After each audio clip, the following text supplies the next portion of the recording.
Here are the stocks I'm watching this week to collect some juicy premiums without gambling. Yo, what is going on, premium chasers? I hope you are having a God-blessed day today. Every single person that comments down below is going to get our quad option strategy checklist, which is a must-have for those of you diving into the quad options strategy. But guys, today we're going to be talking about the setups that I'm paying attention to this week to collect some juicy premiums, because we did see a nice rebound in the markets, absolutely. But with that said, this is the stock market, baby, and there is always opportunities and juice to squeeze from those silly little options buyers. So let's go over the shoulder right now, guys. So the first one I am watching is Apple. Obviously, big news came out about Apple with OpenAI hiring the lead designer. The guy that designed the iPhone is now working with OpenAI on a new device. Now, this is somewhat new news, but there was a lot more developments that came about that, which to me is kind of crazy, guys. I don't know about you guys, but it actually worries me a little bit of this company potentially dethroning the Apple and Google, like two massive companies, right? I don't know about you. Obviously, we've probably all been using like iPhones for many years, but if OpenAI came out with a phone and I had like this incredible AI integration with it, like we all know how Siri is absolutely terrible, and like I can imagine an incredible device from OpenAI. But with that said, I'm still a very big believer in Apple products, especially for the next 5 years. So I'm going to take advantage of these dips when we see them. We could see that Apple now has dipped towards its bottom Bollinger Band area, trading at 195 and well below its 2 and 300 day moving averages of 225 and 215 for its 300 day, right? This to me is a fantastic setup. I'm going to be looking at the cash secured puts around this area of 175, since that's kind of where we saw a bit of a support level when everything kind of dumped in early April. And in my opinion, Apple is an absolute cash cow company,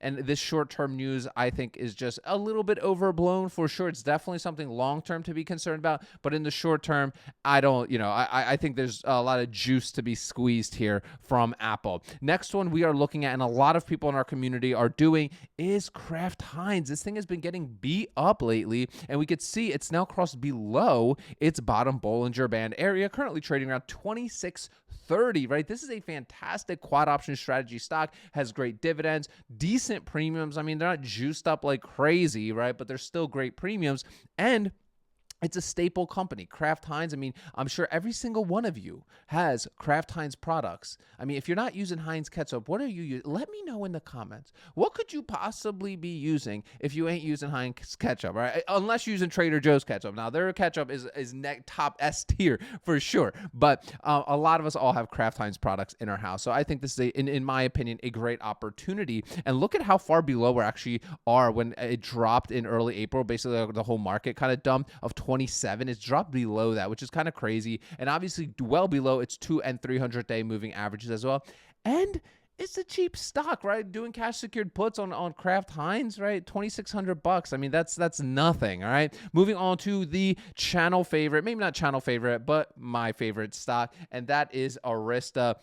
We've seen a pretty decent sized pullback here. I'm staying patient with Arista. You guys know kind of like my story. I used to work as an IT grunt at a high frequency trading company, and Arista is very widely deployed across all these high frequency trading companies. It runs essentially the stock market. I'm a very big believer. I've featured this one on the channel many times, and I'm just waiting for that pullback. You could see it's kind of using the 300 day moving average as kind of a support there. So we'll see if we can cross below that 300 day moving average, go below 84, and then I'm going to be watching for the cash secured puts. You can see the spread between the top and the bottom Bollinger Band is absolutely insane. I don't see it getting back down to 64. I mean, you never know. I mean, I was sweating when it was down here, which is absolutely crazy. I mean, I made a video dedicated to this stock, guys, where that's like, when you got those high conviction stocks and you see opportunities, man, like get your emotional control in, because it's like, man, I can't stress it enough. I mean, literally last month it was trading around $64,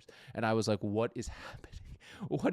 It makes no sense. Like, it just made absolutely no sense to me that a stock like Arista would be trading at $64 when it's a cash cow. It's literally the most widely deployed low latency switching products that the stock market literally cannot live without. Okay, and that's not me making it up. This is a reality of the situation, right? They make the low latency products, and that's why these high frequency trading companies, that silly day traders and options buyers who think they can beat them, use your brains, guys. You're not gonna beat these high frequency trading companies. You're literally competing against algorithms written by the smartest people in the world. I digress. What I'm watching for is a dip below 300-day moving average. Hopefully, go towards this below this middle Bollinger Band area, where I'm going to be looking at the cash secured puts on Arista. Next one is Reddit. Okay, Reddit was getting beat up this week as well.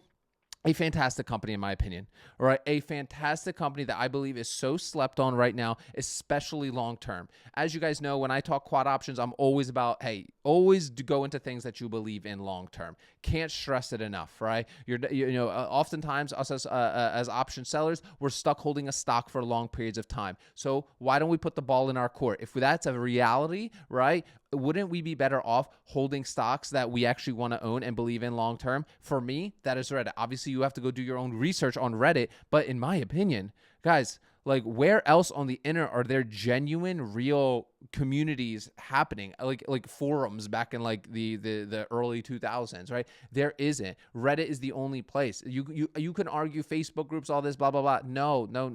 It's a totally different. So I am very bullish on Reddit long term. So I am watching this as well, doing cash secured puts. It's in a great setup, tight little Bollinger Band here, but still, in my opinion, like doing like 80s on this cash secured puts. That's like probably around a 0.20 delta, in my opinion, is fantastic for Reddit here. Moving on to the next one is Palo Alto Networks. One of, guys, you guys know I love the IT sector. That's kind of what I did in college, and I did it for a very short time post college, working in high frequency trading, a couple other IT jobs that I had at that time. A lot of these products and the stocks that I like are products that I had that edge on, right? So for me, Palo Alto Networks, I know they're one of the top, if not the top, firewall and security products out there that is also very, very widely deployed, and it often doesn't come on sale, right? But we are seeing a little bit of a pullback here. We saw a big drop on Palo Alto. I was staying patient right here when this dropped down to here, and I was like, just please, let's get back. If this was getting back to its 300-day moving average of 172, that's where I was going to start pulling the trigger, because again, the spread on the Bollinger Band is so massive on this one, right? So that leads me to another point. If you're doing cash secured puts and your spread is so massive, right, and you're waiting for the cash secured puts to like be touching the bottom Bollinger Band, like oftentimes that's not a reality, right? You might be waiting like a month, 2 months for that to actually happen. So you kind of have to take what you can get sometimes, right? So like, for example, for me, I was waiting for for it to get back down to 172 to start doing cash secured puts. Kind of like, this is going to be a blanket statement, but I kind of try to shoot for it all the time, is if I can do a cash secured puts under 200- and 300-day moving averages, I'm pretty happy, right? Because if I get assigned, like, and it's a good stock I believe in long term, in my mind, it should recover past its 200- and 300-day moving averages. I don't know if that's right or wrong. It works for me, fam. What can I say? I ain't gonna tell you stuff I ain't doing, right? Next one is Target. Okay, well, my goodness, guys. All right, Target has been just getting beat up as well. A lot of people in our community are doing cash secured puts on Target right now, and I think it is a fantastic setup. Look how far we are from those 200- and 300-day moving averages. Now, they have been struggling, right? And that's across the board, right? For a lot of these kind of retailers right now, trading well. Look how trading at 94, 300-day moving average 138, 200-day moving average of 130. I mean, great setup if you believe in it. I mean, look, politics aside, I think y'all know I'm not cool with the kind of like the political stuff that they did. But they kind of saved face with a lot of that stuff. But at the end of the day, like, me and my family still go to Target like a lot.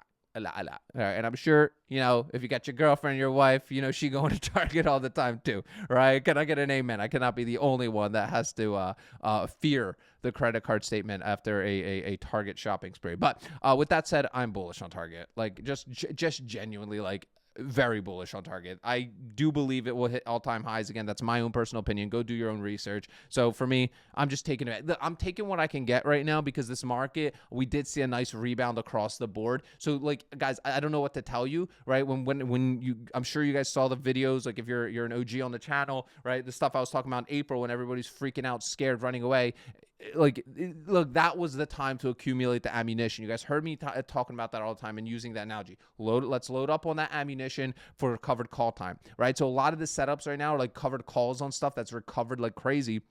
And then, honestly, for stocks that I believe in long term, it's kind of sparse, right? It's kind of sparse, guys. Like there's not that many fantastic setups, but Target, in my opinion, is absolutely one of the best. And then last one, another fantastic company. Say what you will, politics aside, Merck. Okay, Merck is well below its 200- and 300-day moving average. You don't see this often with a stock like this that has a fantastic dividend, a fantastic track record, trading at 77, right? And even like below where it was trading at in early April when the whole market had a massive pullback. So looking at cash secured puts on this as well as Merck. Okay, guys, don't forget, drop a comment down below, guys. Every single person, I will personally respond to you with our quad option strategy checklist. This is perfect for those of you that are just getting into selling options. And while you're down there, hit like, hit subscribe if you are interested in a more hands-on approach to learning how to sell options and set up an option selling portfolio for yourself, right?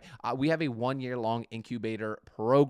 And this is something that I do say, set aside a year to do it. It's a skill. Like in my opinion, learning to sell options is a high income skill, right? Like it is, because once you learn it, it's not something that takes much of your time on a monthly basis. You're doing a handful of trades here and there, and then you're kind of going on with your everyday life. This isn't day trading. This isn't candlestick painting, right? You're not a Picasso of the candlesticks. You're not an options buyer, right? This is a slow, steady, more methodical way to trade. And we're not traders, we're investors, okay? So if you want to learn more about that 1-year-long incubator program, click the link in the description of today's video, guys. Remember, sell options, collect premiums, repeat. I'll see y'all tomorrow.